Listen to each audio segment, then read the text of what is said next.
दोस्तों, आज मैं आपको सुनाने वाला हूँ कहानी साधु का सुझाव।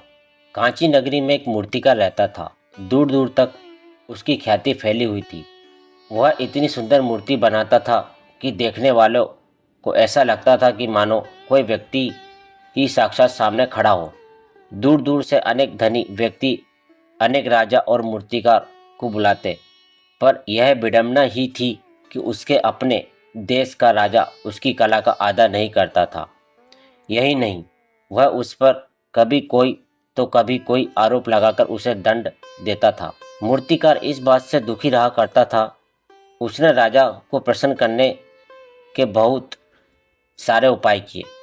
राजा को अनेक सुंदर मूर्तियां बनाकर दी, पर सब व्यर्थ। राजा उसके प्रति पहले ही भ्रांति ही बना रहा। एक बार कोई साधु मूर्तिकार के यहाँ अतिथि बने। उन्होंने देखा कि वह हर समय दुखी और उदास रहता है। साधु ने इसका कारण पूछा। मूर्तिकार ने राजा को नाराज रहने की सारी कथा साधु को सुनाई। साधु कहने लगा, जरूर तुम पीठ पीछे राजा की बुराई करते होंगे। दूसरे व्यक्ति उन बातों को बढ़ा चढ़ाकर राजा को बताते होंगे। नहीं स्वामी जी, मैं तो किसी से भी राजा की बुराई नहीं करता, मूर्तिकार बोला। साधु कुछ देर तक सोचता रहा, फिर बोला, तो तुम्हारे मन में राजा के प्रति बुरे विचार उठते होंगे, तुम उनका बुरा सोचते होंगे।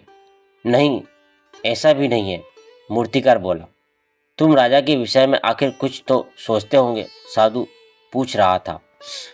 महाराज, मैं राजा को प्यार ही करता हूँ। फिर वह एक बड़ी सी अलमारी खोलता हुआ बोला, देखिए, सबसे बढ़िया वाला संगमरमर लाकर मैंने यहाँ इकट्ठा किया है। मैं चाहता हूँ कि राजा के मरने पर एक भव्य मूर्ति बनाऊं। असल में कांची नगरी की यह प्रथा थी कि जीवित राजाओं की मूर्तियां नहीं बनाई जाती थी, मृतक राजाओं की ही मूर्तियां बनती थी।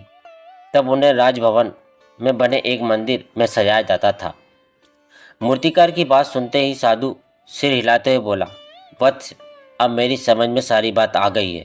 देखो, हमारी भावनाओं में, विचार शक्ति में बहुत प्रभाव होता है। दूसरे के प्रति जो बुरे विचार हमारे मन में आते हैं, वे उस व्यक्ति पर भी प्रभाव डालते हैं। तब यह न सोचो कि जब राजा मरेगा तब उसकी मूर्ति बनाऊंगा। इस संगमरमर से तुम राजा के पिता की सजीव प्रतिमा बनाओ। मूर्तिकार उसी दिन से भूतपूर्व राजा की प्रतिमा बनाने में जुट गया। 6 महीने के कठोर परिश्रम के बाद बड़ी ही आकर्षक मूर्ति बनकर तैयार हुई। राजा को जब यह प्रतिमा भेंट की गई तो वह कुछ पल बिना पलक झपकाए उसे देखता ही रहा।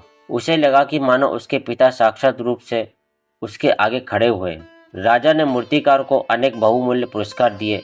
उसे राज्य के प्रमुख मूर्तिकार के पद पर नियुक्त किया। राजा ने पिता की पुरानी मूर्ति को हटवाकर राजभवन के मंदिर में वह नई मूर्ति स्थापित कराई। इसके बाद फिर कभी राजा मूर्तिकार पर क्रोधित नहीं हुआ।